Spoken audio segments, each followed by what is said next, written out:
అంత మటుకు నాకు దుఃఖము ఎందుకు ఏడుస్తుంది అంటున్నాను కదమ్మా, ఎందుకు ఏడుస్తున్నాను నాకు తెలియట్లేదమ్మా అని చెప్పి ఏడ్చాను. ఏడ్చిన తర్వాత నీకు నెమ్మది వస్తుందమ్మా, సమాధానం వస్తుందమ్మా అని మీరు ప్రార్థన చేశారు. ఈ తర్వాత అంతా పోయిందమ్మా. నా పక్కన ఒక సిస్టర్ గారు ఉంది, మీరు ప్రార్థన చేశారు. ఆ క్షణమే ఒక సిస్టర్ గారు ఎందుకు ఏడుస్తున్నాను అన్నది. అంటే తను ఇంత పెద్ద బొట్టు పెట్టుకున్నారు, హిందువులు, వాళ్ళ పాప కోసం ఢిల్లీ నుంచి వస్తుందంట, ఏదో జాబ్ చేస్తూ ఎందుకు ఏడుస్తున్నావు అన్నది ప్లాట్ఫారం మీద కూర్చొని నా పక్కన. ఏం లేదు, నేను మా సిస్టర్ చనిపోయి నేను వెళ్ళాను, మా బంధువులు వచ్చాను నాకు అని చెప్పి, నాకు అప్పుడు ఏమనిపించిందంటే సువార్త వినపడిందమ్మా. ఎవరు హిందువులు, ఇంకా అసలు నేను నాకు తెలియకుండా నేను అమ్మ ఇలా మా దేవుడు ఇలా మా రోజులమ్మ చనిపోయినా మేము లేస్తామమ్మా, మా దేవుడు మళ్ళా వస్తాడు, మా యేసుక్రీస్తు వస్తారు, పుట్టినరోజు మేము డిసెంబర్ నెల జరుపుకుంటాం కదా, అలాగే రెండో రాకడ ఉంటది, అప్పుడు మేమందరం దేవుని చూస్తాం, మళ్ళా బతుకుతామని మాకు నిరీక్షణ ఉందమ్మా మీకుందా అని చెప్పి అడిగి ఆమెని, నీకు తెలుసా యేసుక్రీస్తు గురించి అంటే నాకు తెలియదు, నాకు చదువు లేదు, నాకు తెలియదు. యేసుక్రీస్తు ఇలా ఇదిగో ఇలా వచ్చాడు, మనందరి పాపాల కోసం ఇలా మరణించాడు, తొక్కాల రోజు మాకు జీవాకు మరణించి మమ్మల్ని సృష్టించాడు అని నేను సువార్త చెప్తున్నాకి. ఒక పక్క ఒక పెద్ద ఆయన కలిసి చూస్తున్నాడు, ఏంటి సువార్త చెప్తున్నాడు మత బోధనందేమని. ఓ పక్క అతను చూస్తూనే నాకు ఒక పక్క భయం అవుతుంది. కానీ ఆ సువార్త చెప్పానమ్మా, నేను అసలు ఇది ఈ విషయం చెబుదామని నేను ఆన్ చేశాను ఇందాక. అసలు సువార్త చెప్తున్నానికి, దేవుడి గురించి చెప్తున్నా, దేవుడు మా యేసయ్య ఎలా ఇలా నీకేమన్నా బాధ అయితే నువ్వు కొంచెం యేసుక్రీస్తుని తలుచుకొని, మీకు ఏదన్నా బాధ ఇస్తే మీరు ఎలా ప్రార్థన చేస్తారు మీ దేవుడికి, మేమైతే నేను ఇప్పుడు వేసాను కదా, అలాగే నాకేమన్నా బాధ ఇస్తే మా యేసయ్య గురించి ప్రార్థించి ఏడవటము మాకు అవసరం ఈ చెప్తున్నానమ్మా. రోజునమ్మా మరణానికి వెళ్ళి సువార్త ప్రకటించడం అంటే ఆమెకి ఇష్టం కదా, పక్కన వాళ్ళు ఎవరున్నా వాళ్ళని పోగొట్టుకోకుండా అన్నట్టు సువార్త చెప్పడం. ఇది చెప్దామనే నేను మ్యూట్ ఆన్ చేశాను ఉదయము. ఇప్పుడు లక్ష్మీ బాబు గారు మేడం గారు చెప్తుంటే నాకు గుర్తొచ్చేసింది. ఇది కాదు నేను చెప్పాలి, అమ్మ నాతో ప్రార్థన చేసి అయిపోయినాక నేను ఎలా ప్రవర్తించాను అక్కడ అని చెప్పి చెప్పాలి అనుకున్నానమ్మా. అసలు నాకు సువార్త ప్రకటించడం జరిగి అంత తృప్తి ఉందో. అవునమ్మా, ఇదే నువ్వు చెప్పాలి. ఇందాక అందుకనే ఒక్కొక్క 5 నిమిషాలు, ఒక 2 నిమిషాలు 3 నిమిషాలు మాట్లాడుతుందమ్మా. ఇప్పుడు ముఖ్యమైన విషయాలు చెప్పుకోవాలని, ఇది ముఖ్యమైన విషయారా. నువ్వు వచ్చి దుఃఖంలో ఉన్నావు, దాని సువార్త ప్రకటించినట్టు ప్రభు నడిపించావు, అదే గొప్ప కార్యం అమ్మా. Thank you, God bless you మా. దేవునికి మహిమ. ఇప్పుడు రోజున గారు అలా ఉంటే ఎలా చేసేవాళ్ళు, పక్కన ట్రైన్ లో ఉన్న వాళ్ళకి అట్లా నువ్వు చేసావు. రోజున గారి యొక్క స్ఫూర్తిని నువ్వు అందుకున్నావని ఇక్కడ అర్థమవుతుంది. గాడ్ బ్లెస్ యూ మా. మంచిది. ఇంకెవరన్నా చెప్తారా సిస్టర్స్? ఇంకెవరన్నా మాట్లాడటానికి సిద్ధంగా ఉన్నారు? ప్రైజ్ లార్డ్ సిస్టర్, అందరికి వందనాలు.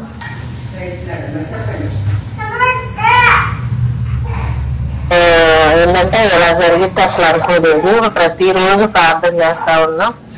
అంటే అసలు క్షణంగా చూసేసరికి నేను అసలు షాక్ అయిపోయాను. ఏంటి అసలు ఇలా జరిగింది అని నాకు మనసులో అంతా ఒక గలిబిల్లాగా ఏంటి, ప్రార్థన చేసే వాళ్ళకి ఇలా జరిగింది, ప్రార్థన చేసింది కదా, అక్క పరిచర్య చేసింది కదా, ఎందుకు జరిగింది అని అసలు ఉదయం నుంచి కూడా అదే మనసులో చూసిన కాడ నుంచి కూడా. కానీ ఇందాక పుష్పవల్లి సిస్టర్ గారు చెప్పారు, మీరు చెప్పారు కదా, ఇష్టమైన పూలు కోసుకుంటాము అని.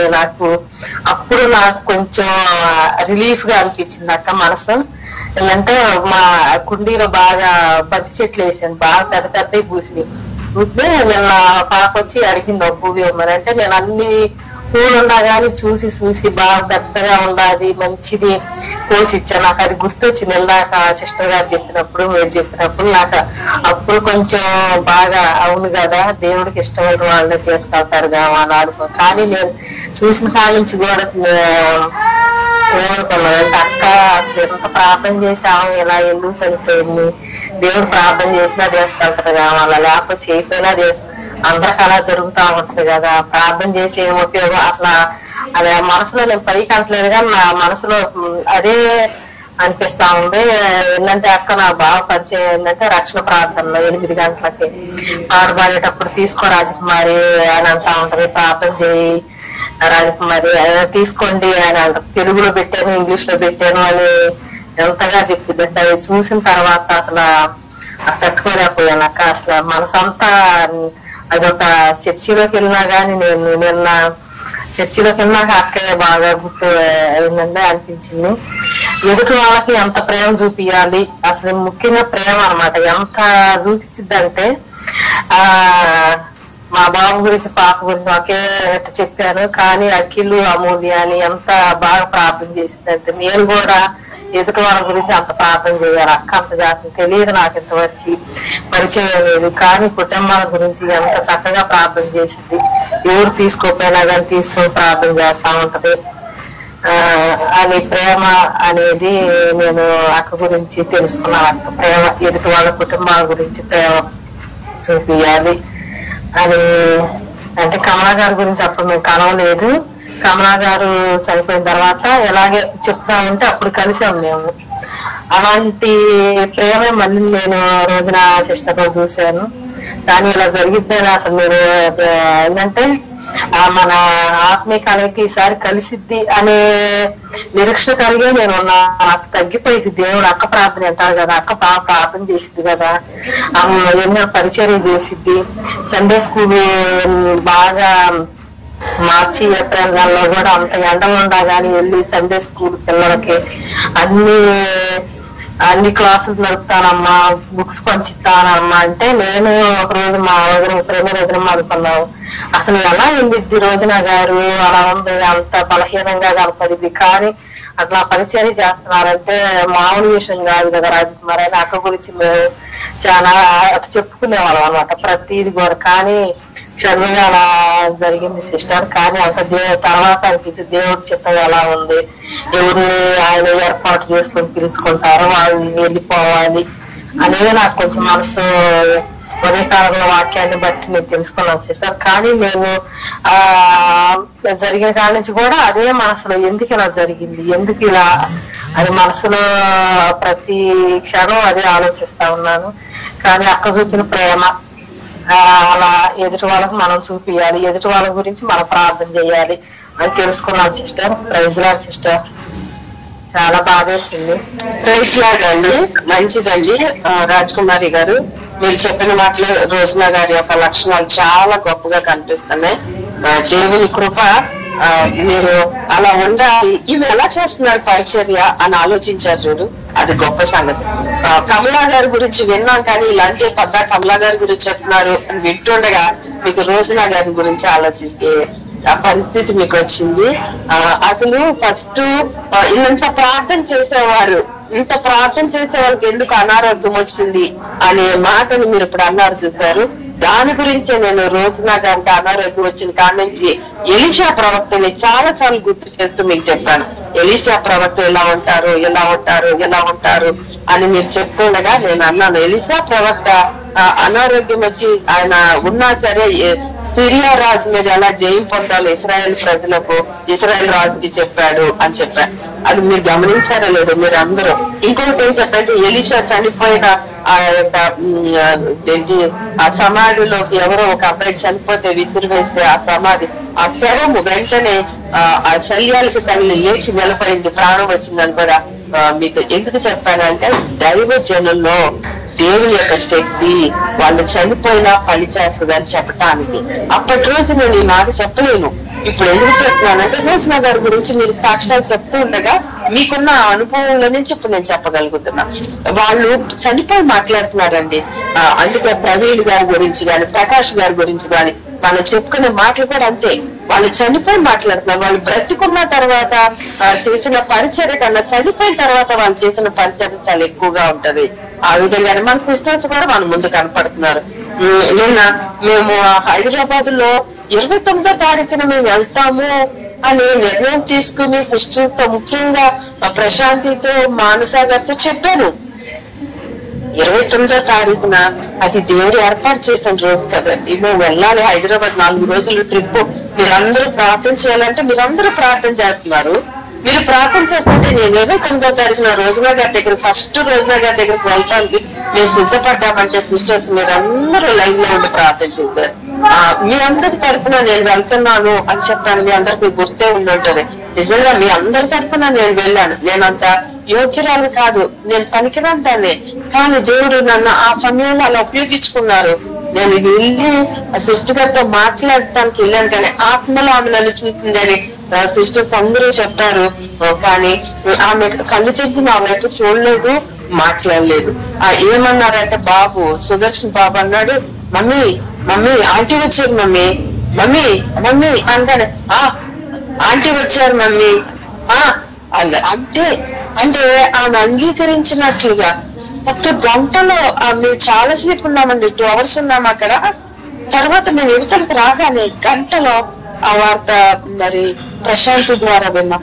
అసలు ఎంతో ప్రభు ఇంత పనికి మాలిందా. నేను వెళ్ళి 1 గంట నా కోసం 1 గంట టైం ఆమెతో గడిపే పాటలు నాకు ఇచ్చేవా ప్రభు. నేను చాలా దేవుని స్తుతించానమ్మా. ఎందుకంటే 1 గంటలోనే నేను యువతలకు వచ్చిన తర్వాత జరిగింది.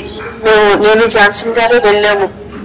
ఎందుకు ఆ సిస్టర్ గారితో మాట్లాడటానికి, బలపరచడానికి. నేను ఆమె చెప్పాల్సిన అవసరం లేదు. సిస్టర్ గారే 10 మంది 100 మందిని 1000 మందిని బలపరిచిన బిడ్డ. ఆమె దగ్గరికి నేను నేర్చుకోవడానికి ప్రభు నడిపించారు. తర్వాత బాబుతో 1 గంట సేపు అన్నా మాట్లాడటానికి ప్రభు కృపనిచ్చారు. సుదర్శన్ బాబుతో మాట్లాడటానికి రావటానికి. బాబు అమ్మ లేకపోయినా ఎస్టర్ ప్రేసలు మేమున్నాం. మేమందరం మీ గురించి ప్రార్థన చేయండి. హాస్పిటల్ అభివృద్ధి పొందటానికి అమ్మ ఎంత ప్రార్థన చేశారో మాకు తెలుసు. కాబట్టి మీ హాస్పిటల్లో మీరు అభివృద్ధి పొంది అనేక మందికి అమ్మ ప్రేమను మీరు చూపించాలంటే అలాగే అంటే మా గురించి అన్నప్పుడు ప్రార్థన చేయండి అన్నారు. బాబు చెప్పిన మాట నేను మీకు అప్పగిస్తున్నాను. జీవా హాస్పిటల్ గురించి ప్రార్థన చేయడం రోజున గారికి ఇష్టమైన కార్యము. జీవా హాస్పిటల్ అభివృద్ధి పొందాలి. అక్కడ అనేక మంది పేషెంట్స్ వచ్చి రోగాలు తగ్గటమే కాదు, ఆత్మలు రక్షించబడి వెళ్ళాలి. అది నిజంగా స్వస్థత చాలా. జాంటన్ గారు ఆ రోజు ఆ టైంలో బాబుతో అదే చెప్పారు. మేమనుకుంటున్నాం అంటే బెడ్రస్తో కోనేరు దగ్గరికి వెళ్ళి నీళ్లు కదిలించబడినప్పుడు దేవదూత రావటం, నీళ్లు కదిలించడం, స్వస్థతలు పొందటం చూసాం కదా. అలాగే జీవా హాస్పిటల్ ఇప్పుడు ఒక ప్రత్యేకమైన రీతిలో అంచెలంచెలుగా అభివృద్ధి పొంది మరి 50 పడకల హాస్పిటల్ అండి. ఆయన చాలా సంతోషంగా చాలా మంచి పరిచయం చేయాలని కోరుకుంటున్న వారు, వారి కుటుంబం, వారి పిల్లలు ఆదరించబడాలి, పరిచయం చేయాలి. అదేవిధంగా ఎస్టర్ ప్రేసల్లో ఉన్న ప్రతి ఒక్కరు కమలా గారిని కానీ రోజనా గారిని చూసి ఆ స్ఫూర్తితో మనం కూడా పరిచయం చేస్తూ ముందుకు సాగాలి. అట్టి కృప ఆశీర్వాదం పరిశుద్ధాత్మ దేవుడు మనందరికీ అనుగ్రహించను కాక. మరి నేనైతే ఆ రోజున వెళ్లి చూసి వచ్చిన తర్వాత ఇలా జరిగింది. ఇంకా మళ్ళీ నేను దృష్టి గారి దగ్గరికి నిన్న ఖమ్మం వెళ్ళలేకపోయాము. జాస్పర్ బాబుకి జ్వరంతో ఉన్నాడు. అయినా సరే మేము ఇక్కడికి వచ్చి కొంతమంది సిస్టర్స్ దర్శించాలని కోరుకుంటూ మరి మేము వెళ్ళింది శ్రీజ్యోతి వాళ్ళ ఇంటికి వెళ్ళాము. ఆ నైట్ సిస్టర్ గారిని కలిసిన తర్వాత శ్రీజ్యోతి వాళ్ళ ఇంటికి తర్వాత సువర్ణ వాళ్ళ ఇంట్లో ప్రేయర్ చేయడానికి ప్రభు కృపనిచ్చారు. పక్కన రోజున గారి యొక్క ఫ్యూనరల్ జరుగుతూ ఉంది. మరి మేమందరం ఇద్దరు ప్రేసల్లో రేవతి జాన్సన్ గారు, తర్వాత లత, తన పిల్లలు, శ్రీజ్యోతి, మరి అదే విధంగా మన సువర్ణ వాళ్ళ పిల్లలు, వాళ్ళ చెల్లి రిషిక అందరం కలిసి అక్కడ దేవుని సన్నిధిలో చాలా ఆత్మీయంగా ప్రార్థన చేయడానికి రోజున గారిని గుర్తు చేసుకుంటూ ప్రార్థన చేయడం జరిగింది.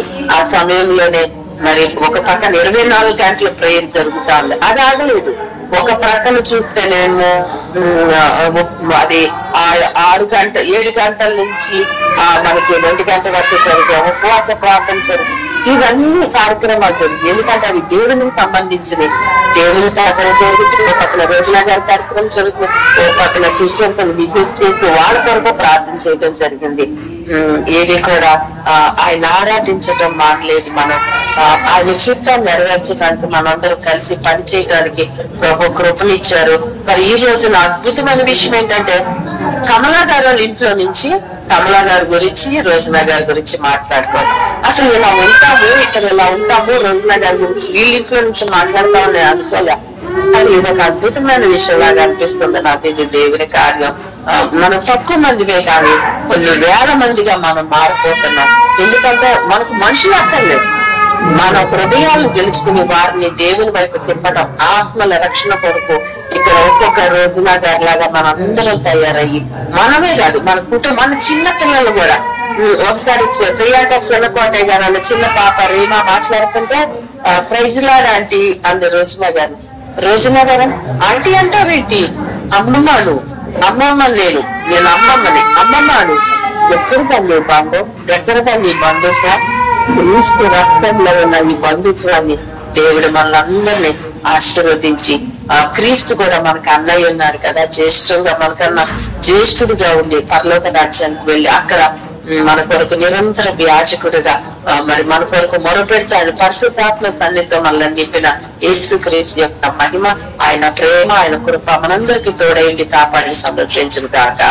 ఆమేన్.